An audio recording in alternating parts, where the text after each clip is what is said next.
Hello, leo tupike chapati nzuri, laini na zilizochambuka vizuri. Kwenye sufuria nimeweka unga kiasi cha robo kilo, nikaweka chumvi kiasi na sukari, nikachanganya vizuri. Baada ya hapo nitaweka mafuta kidogo, nitaongeza na maji. Maji yalikuwa ni ya uvuguvugu, nitaanza kukanda unga wangu vizuri mpaka ulainike vizuri. Baada ya hapo unga wangu umelainika, nitaongeza mafuta kidogo kwenye sufuria yangu, nitasambaza kwenye lile donge.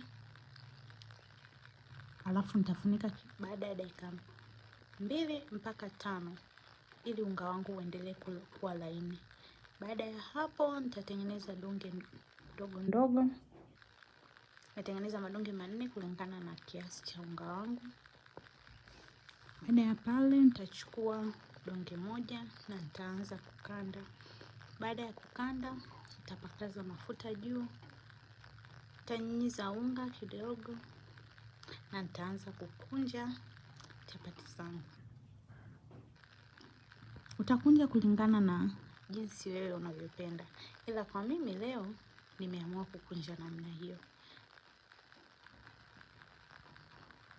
Nitakunja chapati yangu tena kwa donge la pili, nimelisukuma vizuri kwa shape ya duara, nitapaka mafuta juu, alafu nitanyunyiza unga kiasi. Baada ya kunyunyiza unga nitakata, nitakunja kwa namna hiyo.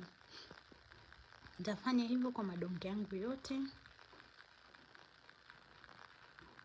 Baada ya hapo nitachukua lile donge langu la kwanza kutengeneza, alafu nitakanda vizuri kwa shape ya duara.